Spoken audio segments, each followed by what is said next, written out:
ఏపీలో నవంబర్ 11 నుంచి అసెంబ్లీ సమావేశాలు నిర్వహించాలని కూటమి ప్రభుత్వం యోచిస్తుంది. పూర్తిస్థాయి బడ్జెట్ ప్రవేశపెట్టాలని భావిస్తుంది. అయితే ఈసారి బడ్జెట్ 2 లక్షల కోట్లు దాటే అవకాశం ఉంది.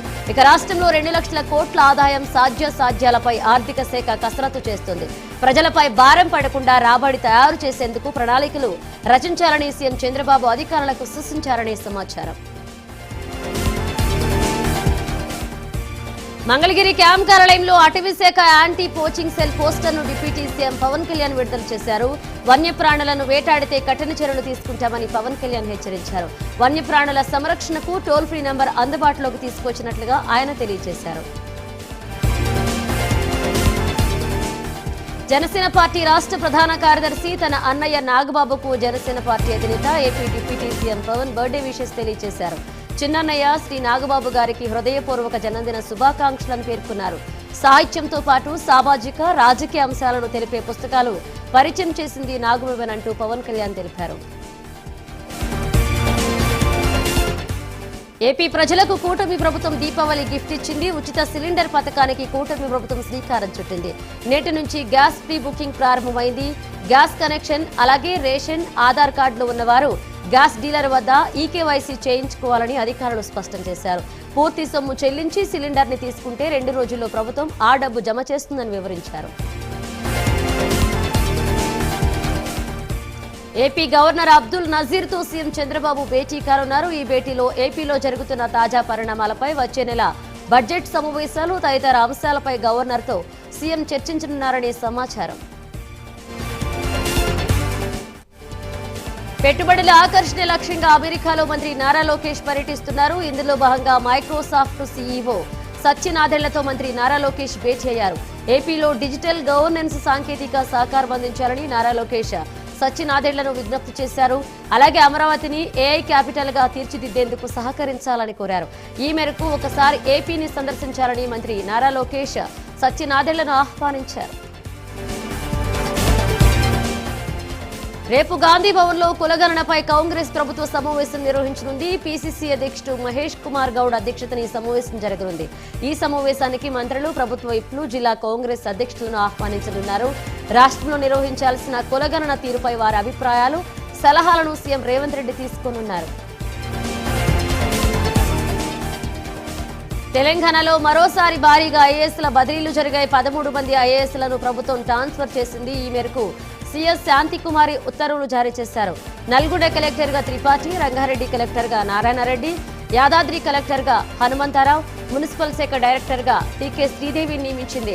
సీసీఎల్ఏ డైరెక్టర్ గా Manda Makarandu, INPR special commissioner గా S Harish, Nizamabad municipal commissioner గా దిలీప్ కుమార్, పర్యాటక శాఖ సంచాలకులుగా జడ్కే హనుమంతకు అదనపు బాధ్యతలు అప్పగించారు. చేనేత, జౌళి రంగాల పునర్వైభవానికి అధికార యంత్రాంగం ప్రణాళికాబద్ధంగా పనిచేయాలని మంత్రి తుమ్మల నాగేశ్వరరావు అధికారులను ఆదేశించారు. హైదరాబాద్ లో ఆయా శాఖల అధికారులతో మంత్రి సమీక్షా సమావేశం నిర్వహించారు. ప్రభుత్వ శాఖలకు, కార్పొరేషన్లకు, ఇతర ప్రభుత్వ రంగ సంస్థలకు అవసరమైన వస్త్రాన్ని తప్పనిసరిగా టెస్కో ద్వారా కొనుగోలు చేయాలన్నారు. జీహెచ్ఎంసీలో పెండింగ్ లో ఉన్న నాలాలు, ఫ్లైఓవర్ల నిర్మాణాలు వేగవంతం చేయాలని అధికారులకు మంత్రి పొన్నం ప్రభాకర్ ఆదేశించారు. సచివాలయంలో జీహెచ్ఎంసీ చీఫ్ ఇంజనీర్లు, ఉన్నతాధికారులతో మంత్రి పొన్నం సమీక్షా సమావేశాన్ని ఏర్పాటు చేశారు. వివిధ డిపార్ట్మెంట్లతో జరుగుతున్న పనుల్లో అధికారుల సమన్వయం చేసుకోవాలని ఆయన సూచించారు. వచ్చే వర్షాకాలంలోపు ప్లాన్ ఆఫ్ యాక్షన్ కింద నగరంలో వాటర్ లాగింగ్ పాయింట్స్ ఉండకుండా చర్యలు తీసుకోవాలన్నారు. దేశవ్యాప్తంగా రోజ్గారీ మేళాను ప్రధాని మోదీ ప్రారంభించారు. కార్యక్రమంలో భాగంగా 51,000 మందికి నియామక పత్రాలను అందజేశారు. హైదరాబాద్ లో రోజ్గార్ మేళా కార్యక్రమాన్ని ఏర్పాటు చేశారు. ఈ కార్యక్రమంలో కేంద్ర మంత్రి కిషన్ రెడ్డి పాల్గొన్నారు. కేంద్ర ప్రభుత్వ ఆధ్వర్యంలో రోజ్గార్ మేళాను కార్యక్రమాన్ని చేపట్టామని తెలిపారు. అన్ని రంగాల్లో విఫలమైన కాంగ్రెస్ ప్రభుత్వం ముఖ్యమంత్రి రేవంత్ రెడ్డిని బీఆర్ఎస్ నిలదీస్తుంటే తీవ్ర అసహనం, అసంతృప్తులు రగిలిపోతున్నారని BRS working president KTR tweet చేశారు. డీప్ ఫేక్ టెక్నాలజీతో అప్రతిష్ట పాలు చేసేలా కేసులు కూడా పెట్టే అవకాశాలున్నాయని కేటీఆర్ హెచ్చరించారు.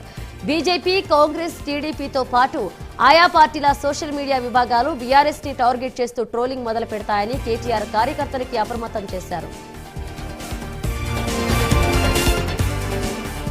గతంలో తాను చేసిన వ్యాఖ్యలపై బీఆర్ఎస్ వర్కింగ్ ప్రెసిడెంట్ కేటీఆర్ పంపించిన లీగల్ నోటీసులకి కేంద్ర హోంశాఖ సహాయ మంత్రి బండి సంజయ్ స్పందించారు. తాను చేసిన వ్యాఖ్యల్లో తప్పు లేదు అని బండి సంజయ్ తెలియజేశారు. పొలిటికల్ విమర్శలని తప్పుపడుతూ నోటీసులు ఇస్తారా అంటూ బండి సంజయ్ ప్రశ్నించారు. కేటీఆర్ తక్షణం బహిరంగ క్షమాపణ చెప్పాలని కోరుతూ బండి సంజయ్ కౌంటర్ నోటీసులని కేటీఆర్కి పంపించారు. కాంగ్రెస్ ప్రభుత్వం ప్రతిపాదించిన విద్యుత్ ఛార్జీల పెంపుకు ఈఆర్సీ తిరస్కరించింది. ఈ మేరకు తెలంగాణ విద్యుత్ నియంత్రణ కమిషన్ చైర్మన్ శ్రీరంగారావుకు మాజీ మంత్రి కేటీఆర్ తెలంగాణ ప్రజల తరపున ధన్యవాదాలు తెలియజేశారు. విద్యుత్ ఛార్జీల పెంపు పేరుతో ప్రజలపై 18,500 కోట్ల అదనపు భారం మోపారని ఆరోపించారు. ఈ విషయంపై హైదరాబాద్, నిజామాబాద్, సిరిసిల్లలో జరిగిన 3 బహిరంగ విచారణలలో తాము తీవ్రంగా వ్యతిరేకించామని ఆయన ట్వీట్ చేశారు. కేంద్ర కార్పొరేట్ వ్యవహారాల మంత్రిత్వ శాఖ నివేదికను కోట్ చేస్తూ మాజీ మంత్రి హరీష్ రావు ట్వీట్ చేశారు. రాష్ట్రంలో కొత్త కంపెనీల రిజిస్ట్రేషన్ల గణనీయంగా తగ్గిపోయాయని ఆయన అన్నారు.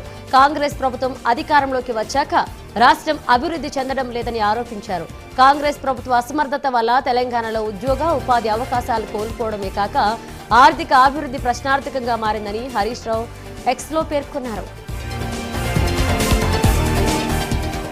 సీఎం రేవంత్ రెడ్డి వ్యక్తిగత భద్రతా బాధ్యతల నుంచి తెలంగాణ స్పెషల్ పోలీసులను తప్పించడం అవమానకరమని మాజీ మంత్రి హరీష్ రావు అన్నారు. సామాజిక మాధ్యమం ఎక్స్లో ఓ సందేశాన్ని హరీష్ రావు పోస్ట్ చేశారు. తన అనాలోచిత నిర్ణయంతో 17,000 మంది స్పెషల్ పోలీసులను సీఎం అవమానించారని, తండ్రి తన కొడుకులని విశ్వాసంలోకి తీసుకున్నట్లుగా రేవంత్ రెడ్డి చర్యలున్నాయంటూ హరీష్ రావు విమర్శించారు.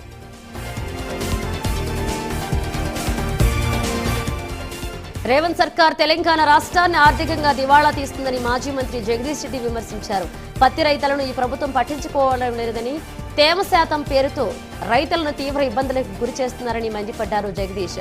కరెంటు కొనుగోలు లేకపోవడంతో వోల్టేజ్ విద్యుత్ సరఫరా అవుతుందని, ప్రభుత్వం రాష్ట్ర ఆదాయాన్ని పెంచడంలో పూర్తిగా విఫలమైందని జగదీష్ రెడ్డి విమర్శించారు.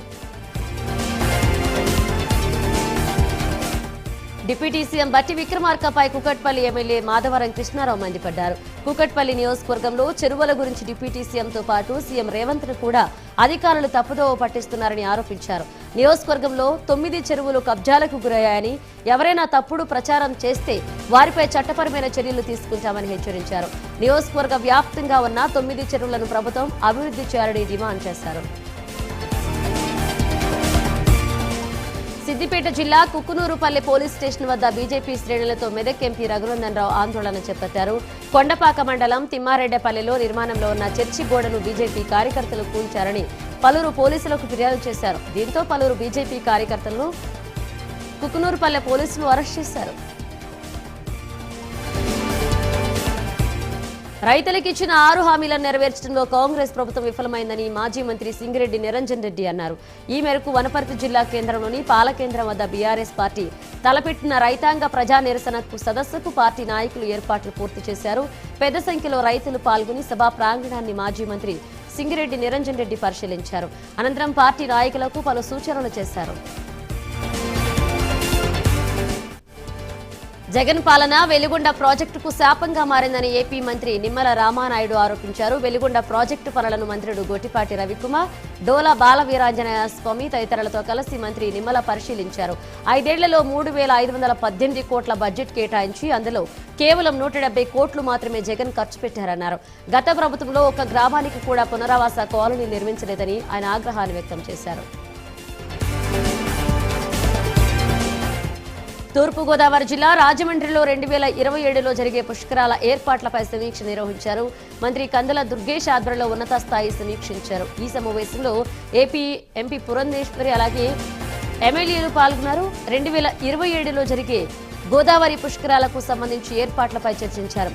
ట్రాఫిక్, పార్కింగ్ సమస్య పరిష్కారానికి మొదట ప్రాధాన్యం ఇవ్వాలని తెలియజేశారు. విశాఖపట్నంలో మంత్రి కొల్లు రవీంద్ర పర్యటించారు. పర్యటనలో భాగంగా సింహాచలంలోని లక్ష్మీ నరసింహస్వామిని దర్శించుకున్నారు. వీరికి ఆలయ అధికారులు ఘనంగా స్వాగతం పలికారు. విశాఖపట్నం అన్ని విధాలుగా అభివృద్ధి చెందుతున్న ప్రాంతమని మంత్రి కొల్లు రవీంద్ర అన్నారు. గత ప్రభుత్వంలో జరిగిన ఇసుక మాఫియాపై సిఐడి విచారణ జరుగుతుందన్నారు. ఇప్పటికే గనుల ఎండి వెంకటరెడ్డిని అదుపులోకి తీసుకున్నామని తెలియజేశారు. ప్రజారక్షణ కోసం నిరంతరం కృషి చేస్తున్న పోలీసుల సేవలు అమోఘమని పార్వతీపురం నియోజకవర్గ ఉమ్మడి ఎమ్మెల్యే బోనెల విజయ్ చంద్ర అన్నారు. ఈ సందర్భంగా పార్వతీపురం మన్యం జిల్లాలో పోలీస్ సిబ్బంది సేవలను మొట్టమొదటిసారిగా కూటమి ప్రభుత్వ ఎమ్మెల్యే విజయ్ చంద్ర గుర్తించారు. జిల్లాలో విధులలో ఉన్న పోలీసు ఉద్యోగులకు మాస్టర్ హెల్త్ చెకప్ ను ఎమ్మెల్యే తన సొంత ఖర్చులతో చేయించారు. భారత క్రికెట్ జట్ మాజీ సారథి కపిల్ దేవ్ విజయవాడకు చేరుకున్నారు. గన్నవరం విమానాశ్రయంలో ఆయనకు ఆంధ్ర క్రికెట్ అసోసియేషన్ అధ్యక్షులు, విజయవాడ ఎంపీ కేశినేని శివనాథ్, తిరువూరు ఎమ్మెల్యే కొలికిపూడి శ్రీనివాసరావు స్వాగతం పలికారు. ముఖ్యమంత్రి చంద్రబాబుతో కపిల్ దేవ్ భేటీ కానున్నారు. రాష్ట్రంలో గోల్ఫ్ కోర్టు ఏర్పాటుపై సీఎం చంద్రబాబుతో చర్చించే అవకాశం ఉన్నట్లుగా సమాచారం.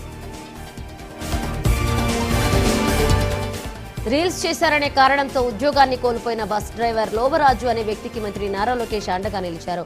తుర్లోని ఆర్టీసీ డిపోలో డ్రైవర్ గా పనిచేస్తున్న లోవరాజు బస్సు బ్రేక్ డౌన్ కావడంతో రీల్స్ చేశాడు. దీంతో అతడిని విధుల నుంచి బహిష్కరించారు. అయితే ఈ డాన్స్ వీడియో మంత్రి లోకేష్ దృష్టికి వెళ్లడంతో ఆయన డ్రైవర్ లోవరాజు డాన్స్ ను ఎక్స్ వేదికగా ప్రశంసించారు.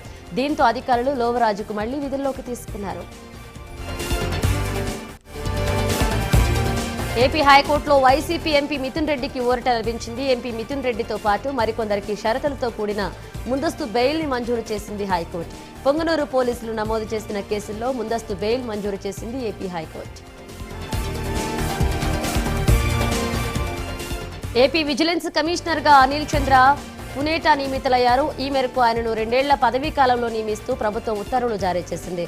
రిటైర్డ్ ఐఏఎస్ అధికారి, ఏపీ చీఫ్ సెక్రటరీగా ఆయన విధులు నిర్వర్తించారు. బెంగళూరు పర్యటనలో భాగంగా కేంద్ర మంత్రి Rammohan Naidu Collins air forces Boeing Dynamatic technologies limited ను సందర్శించారు. అనంతరం అక్కడి సౌకర్యాలను పరిశీలించారు. దేశీయంగా తయారీ రంగాన్ని ప్రోత్సహించడానికి అవసరమైన భాగస్వామ్యులను బలోపేతం చేసుకోవడం గర్వంగా ఉందని ఆయన తెలియజేశారు. తిరుమల శ్రీవారిని ఏపీ రెవెన్యూ శాఖ మంత్రి సత్యప్రసాద్ దర్శించుకున్నారు. అనంతరం స్వామివారి సేవలో పాల్గొని మొక్కులు చెల్లించుకున్నారు. తిరుపతి జిల్లా ఇన్ఛార్జ్ మంత్రిగా బాధ్యతలు చేపట్టిన అనంతరం మొదటిసారి జిల్లాకు వచ్చానని ఆయన అన్నారు. మంచి ప్రణాళిక, లక్ష్యంతో రాష్ట్రాన్ని పునర్నిర్మించుకోవాలని సీఎం చంద్రబాబు సంకల్పించారని తెలిపారు. తిరుమల శ్రీవారిని తెలంగాణ దేవాదాయ శాఖ మంత్రి కొండా సురేఖ కుటుంబ సమేతంగా దర్శించుకున్నారు. స్వామివారి సేవలో పాల్గొని మొక్కులు చెల్లించుకున్నారు. అనంతరం తన మనవడి పుట్టు వెంట్రుకలు శ్రీవారికి సమర్పించారు. తన వివాహ సైతం తిరుమలలో జరగడం తన అదృష్టమని మంత్రి కొండా సురేఖ అన్నారు. కాళేశ్వరం ప్రాజెక్టు ఆక్రమాల విచారణలో కీలక పరిణామాలు చోటు చేసుకున్నాయి. మేడిగడ్డ బ్యారేజీ వల్ల రోడ్డును పడ్డామని గడ్చిరోలి జిల్లా సిరోంజా తాలూకా రైతులు ఆందోళన చేపట్టారు. ప్రాజెక్టు భూసేకరణపై దర్యాప్తు చేయాలని జస్టిస్ పిసి ఘోష్ కమిషన్కు లేఖ రాశారు. ప్రాజెక్టు భూసేకరణలో గత ప్రభుత్వం కుట్ర చేసి తమ భూములను ఆగం చేసిందని రైతులు లేఖలో పేర్కొన్నారు. వరంగల్ కమిషనరేట్లో పోలీస్ పోస్టింగ్స్ పై కరపత్రాల యుద్ధం మొదలైంది. పోలీస్ అధికారుల మధ్య పోస్టింగ్స్ వార్ కలకలం రేపుతోంది. సీఐ రవికుమార్ మైనర్ బాలికపై అత్యాచార యత్నం పోక్సో కేసులో నిందితుడిగా ఉన్నారు. సీఐ రవికుమార్ ని టార్గెట్ చేస్తూ గుర్తు తెలియని వ్యక్తులు కరపత్రాలు విడుదల చేశారు. ఈ మొత్తం వ్యవహారంపై అవినీతి నిరోధక శాఖ నిఘా విభాగం ఆరా తీస్తున్నాయనే సమాచారం. ధరల పెంపుతో దీపావళి కంటే ముందే వంటింట్లో నూనెలు బాంబులు పేలుతున్నాయి. బంగారం ధరలు రోజు రోజుకు వంట నూనె ధరలు పెరుగుతున్నాయని వరంగల్ వాసులు ఆందోళన వ్యక్తం చేస్తున్నారు. పండగ ముందే నూనెల ధరలు పెరగడంతో మధ్యతరగతి కుటుంబాలు కొనుగోలు చేయడానికి ఇబ్బందులు పడుతున్నారు. డ్రగ్స్ దందాలో బీటెక్ విద్యార్థులు కూడా భాగస్వాములవుతున్నారని మరొకసారి బయటపడింది. నెల్లూరు బీటెక్ పూర్తి చేసిన జాన్ అనే యువకుడిని సుష్మా థియేటర్ సమీపంలో ఎక్సైజ్ పోలీసులు తనిఖీలు చేయగా 7 గ్రాముల ఎండీఎంఏ మాదక ద్రవ్యం దొరికింది. 1 గ్రామును 2,500 రూపాయలకు కొనుక్కొచ్చి 5,000 రూపాయల చొప్పున అమ్ముతున్నాడని విచారణలో తేలింది. జాన్ ని అరెస్ట్ చేసి ఎక్సైజ్ పోలీసులు రిమాండ్కు తరలించారు. 15 మంది బాధితులు కేపీహెచ్బీపీఎస్ ను ఆశ్రయించారు. తమకు న్యాయం చేయాలని కోరుతున్నారు. మంచిర్యాల జిల్లా చెన్నూరులో నకిలీ సిమెంట్ ఏజెంట్లను అరెస్ట్ చేశామని చెన్నూరు పోలీసులు తెలిపారు. మార్కెట్ రేటు కంటే తక్కువ ధరకే సిమెంట్ అందిస్తామంటూ ఓ ఇంటి యాజమానిని నకిలీ సిమెంట్ ఏజెంట్లు మోసం చేశారు. ఒక్కో బస్తా 275 రూపాయల చొప్పున 120 సిమెంట్ బస్తాలను కొన్నారు. అందుకు గాను 33,000 రూపాయలను ఫోన్ పే చేయించుకున్నారు. బాధితుల ఫిర్యాదు మేరకు 2 నిందితులను పోలీసులు అదుపులోకి తీసుకున్నారు. అన్నమయ్య జిల్లా గొర్రంకొండ ఆంజనేయ స్వామి ఆలయంలో చోరీ జరిగింది. గుర్తు తెలియని వ్యక్తులు అర్ధరాత్రి ఆలయ తలుపులు పగలకొట్టి ఆలయంలోకి బీరువాలోని 20,000 నగదు వెండి ఆభరణాలు చోరీ చేశారు. ఉదయం పూజా కార్యక్రమాలు చేపట్టడానికి వెళ్లిన ఆలయ పూజారి మహేష్ స్వామి ఆలయంలో చోరీ జరిగినట్లుగా గుర్తించి వెంటనే పోలీసులకు ఫిర్యాదు చేశారు. ఎస్ఐ మధు రామచంద్రుడు సంఘటనా స్థలాన్ని చేరుకుని పరిశీలించారు. నెల్లూరు జిల్లా కావలిలోని వెంగళరావు నగర్లో ఓ బాలుడి కిడ్నాప్ ఘటన కలకలం రేపింది. 14 నెలల తేజ అనే బాలుడిని తల్లి రాజేశ్వరి ఉయ్యాల్లో ఉంచి స్నానానికి వెళ్లింది. తిరిగి వచ్చేసరికి బాలుడు ఉయ్యాల్లో కనిపించకపోవడంతో రాజేశ్వరి పోలీసులకు ఫిర్యాదు చేశారు. బాధితురాలి ఫిర్యాదు మేరకు పోలీసులు కేసు నమోదు చేసుకుని దర్యాప్తు చేస్తున్నారు. చుట్టుపక్కల సీసీ కెమెరాలు పరిశీలించిన పోలీసులు బాలుడిని ఓ మహిళ ఎత్తికి వెళ్లినట్లుగా అనుమానిస్తున్నారు. విశాఖపట్నం జిల్లా పెందుర్తి చినముసిటివాడ రాజ్యలక్ష్మి రెసిడెన్షియల్లో మంటలు చెలరేగాయి. రాజ్యలక్ష్మి ఫంక్షన్ హాల్ కి సంబంధించిన 2వ అంతస్తులో షార్ట్ సర్క్యూట్ కారణంగా ప్రమాదం జరిగినట్లుగా స్థానికులు తెలిపారు.